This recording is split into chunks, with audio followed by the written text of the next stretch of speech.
Several things are happening simultaneously right now that the world cannot afford to ignore, and the convergence of all of them in a single moment may be the most dangerous geopolitical configuration we have seen in a generation. Subscribe to Frontline Pulse, hit that like button, and drop a comment, because what follows demands your full attention. Iran has withdrawn from negotiations. Israel is continuing and expanding its invasion of Lebanon. President Trump has erupted at Benjamin Netanyahu in a phone call so explosive that three separate sources inside the administration leaked its contents to the press simultaneously. The Iranian president is denying reports that he has resigned. And now, credible intelligence voices are raising the possibility, still unconfirmed, that Iran may already possess a functioning, deliverable nuclear weapon. Every one of these developments is serious on its own. Together, they form a picture that should be making the front page of every publication on Earth. Let's start with the structural logic of this crisis, because understanding the architecture matters more than reacting to any individual headline. The fundamental tension driving everything right now is a disagreement over linkage. President Trump wants to negotiate a ceasefire with Iran on its own terms, separate from what Israel is doing in Lebanon. Iran categorically refuses that separation.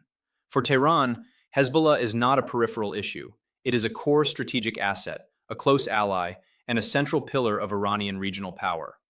Iran's position is unambiguous. There will be no ceasefire, no serious negotiations, and no deal of any kind until all the shooting stops across every active front in the Middle East, including the Israeli ground offensive in Lebanon. That is not a negotiating position Iran has adopted casually. It is a deliberate strategic calculation designed to force Trump into a direct confrontation with Netanyahu, and it is working. Trump is desperate, and that word is not chosen carelessly. The global economy is approaching what analysts are describing as the edge of a cliff. The Strait of Hormuz remains effectively constrained, choking the flow of oil and gas that powers the world's major economies. Every day that passes without a ceasefire is another day of economic pressure building inside the United States and across the international system. Trump understands this viscerally. He knows that if this situation persists into August, the economic consequences could be catastrophic, not just globally, but for his own political standing domestically. The urgency driving his behavior is not a diplomatic preference. It is an existential political calculation. But Netanyahu stands directly in the path of what Trump needs. The Israeli prime minister does not want a ceasefire. He does not want a peace agreement. He wants to continue fighting in southern Lebanon, in Beirut if possible, and ultimately against Iran itself.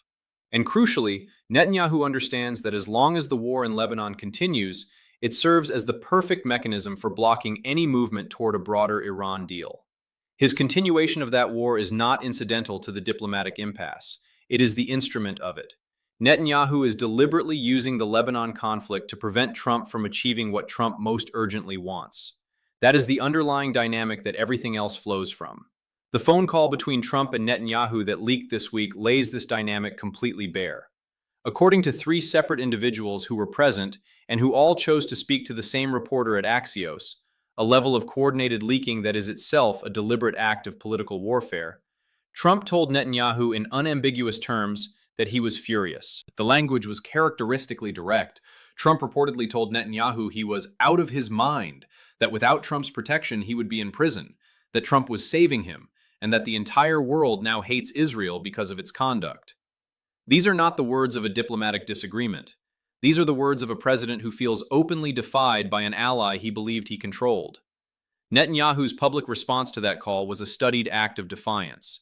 He posted a statement declaring that if Hezbollah did not stop firing on Israeli cities, Israel would strike terrorist targets in Beirut, and that IDF operations in southern Lebanon would continue as planned. Trump claimed the IDF had turned around. Netanyahu said it had not. Two leaders publicly contradicting each other in real time over an active military operation. The fact that three administration sources simultaneously briefed a reporter about Trump's fury is itself a message, a deliberate and coordinated effort to use press pressure to accomplish what direct diplomacy has failed to achieve. The administration wanted Netanyahu to feel the heat of public exposure. Whether that pressure will ultimately be sufficient to change his behavior is the central question now hanging over the entire situation. The Israel-Lebanon dimension of this crisis is accelerating in ways that carry enormous strategic weight. Israeli forces have now penetrated deeper into Lebanese territory than at any point in the past 26 years. In one of the most symbolically charged military achievements of this campaign, Israeli troops captured Beaufort Castle, a fortress on a commanding strategic mountaintop that has served as a critical military position throughout Lebanon's modern history. The Israeli flag now flies above its ancient walls, a visual statement of territorial control that resonates across the entire region. But the human cost of these advances is severe. Lebanon's health ministry reports more than 3,400 people killed since March, with over 10,000 wounded. Entire communities have been obliterated. A country already broken by years of economic and political collapse is now absorbing a military campaign of historic intensity.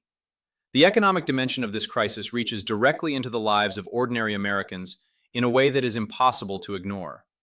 Gas prices remain elevated. Every day of continued conflict in the region is another day of upward pressure on energy costs that filters through every aspect of daily economic life. Trump's political coalition is not immune to that pressure, And the Pentagon is adding its own urgent voice to the chorus demanding resolution, because the military inventory of the United States has been severely depleted by the combination of support for Ukraine over 4+ years and the direct military operations against Iran that began February 28th. By credible estimates, approximately 1/3 of the entire U.S. Tomahawk missile inventory has been expended in the Gulf operations alone. The United States had to inform Japan, which had purchased 400 Tomahawk missiles, that delivery would be delayed by years because the supply simply is not there. Half of America's THAAD missile interceptors were consumed defending Israel during the Iranian ballistic missile campaign between February 28th and April 8th. The United States was doing more to protect Israel from Iranian missiles during that period than Israel was doing to protect itself. The strategic consequences of that resource depletion are severe and extend far beyond the Middle East, particularly in relation to the pivot toward East Asia that U.S. military planners have long identified as the defining strategic priority of this era, but have been unable to execute because of the demands of the Middle East. The argument that flows from all of this is the one that haunts every serious strategic thinker examining this situation. Israel is not a strategic asset for the United States in this conflict. It is a strategic liability. Israel drew the United States into a war. Now it is preventing the United States from exiting that war on terms that serve American interests. It wants to escalate further, to restart the air campaign against Iran, at a moment when the United States literally cannot afford to do so in either financial or military inventory terms. The degradation of American offensive and defensive weaponry through this series of engagements is being described by serious defense analysts as a form of strategic malpractice, an erosion of American military readiness that will take years to reverse, and that weakens the United States in precisely the regions and against precisely the adversaries that matter most for long-term national security. The legislative dimension adds another layer of concern. The National Defense Authorization Act for 2027, a 1,000-page document that most members of Congress will vote on without having read in its entirety, contains provisions establishing a formal alliance between the IDF and the U.S. military for the sharing of research, intelligence, and military hardware.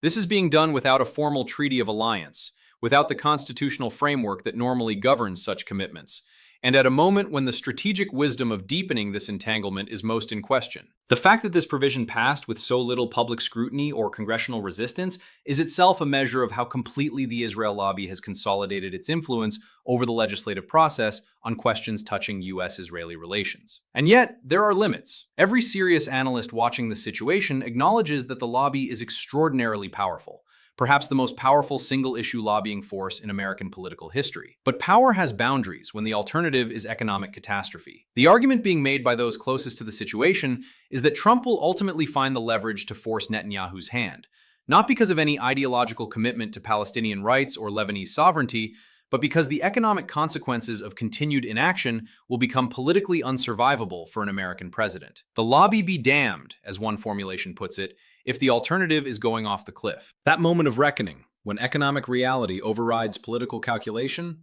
has not yet arrived. But every day that passes without a ceasefire brings it closer. There is also the question, raised by credible intelligence voices and impossible to dismiss entirely, of whether Iran has already crossed the nuclear threshold. Reports from well-sourced analysts suggest that Iran may now possess a functioning, deliverable nuclear device, obtained with the backing of Pakistan, China, and Russia, and that Iranian leadership is considering a desert detonation as a demonstration of capability designed to raise the cost of any future Israeli attack on Iranian territory. The strategic logic is clear. Show the weapon, deter the strike, change the calculus. The analysis from serious scholars of nuclear strategy, however, raises profound questions about whether this approach actually produces the stability Iran seeks. A nuclear deterrent is only stabilizing if it is survivable, meaning that an adversary's first strike cannot eliminate it entirely. If Iran possesses only one or two weapons and demonstrates one through a test detonation, it risks advertising the location or existence of its remaining capability in a way that invites a preemptive Israeli strike, potentially including an Israeli nuclear response, to eliminate that remaining weapon before it can be used. The scenario is not stabilizing. It is extraordinarily dangerous, and the window between demonstration and preemptive elimination could be measured in hours rather than days. The withdrawal from the Joint Comprehensive Plan of Action in 2017 sits at the foundation of everything that has followed. Under the JCPOA, Iranian enrichment was capped at 3.67% and subject to continuous international inspection. Since that agreement was torn up, there have been no inspectors, no verified limits, and no agreed ceiling on Iranian nuclear activity. The consensus among serious strategic analysts, including figures who served in administrations that held very different views on most policy questions, is that the withdrawal was a catastrophic strategic error that has left the United States with no good options and a far more advanced Iranian nuclear program than would otherwise exist. The current crisis is, in significant measure, the direct consequence of that decision. The question of whether those now managing the situation privately rue the day that choice was made is less important than the fact that the world is now living with its consequences in real time. Every thread in this analysis connects to every other. The ceasefire that Trump needs requires Netanyahu's cooperation. Netanyahu's cooperation requires pressure that Trump has been reluctant to apply fully. Full pressure requires willingness to confront the lobby. Willingness to confront the lobby requires economic stakes high enough to override political calculation. Those economic stakes are rising every day. The military inventory is depleted. The strategic pivot to Asia is delayed. Japan is waiting for missiles that won't come for years. Lebanon is burning. Iran is at the negotiating table in theory and withdrawn from it in practice. And somewhere in the background, the nuclear question hangs over everything, unresolved, unverified, and carrying consequences that dwarf every other element of this crisis. Follow Frontline Pulse on every platform. Share this video with everyone who needs to understand what is actually happening beneath the surface of these headlines. Hit the like button to push this analysis to the people who need it most, and subscribe now. Because this is the kind of moment where what you understand and what you don't understand about the world has never mattered more. And we are here to make sure you understand it completely.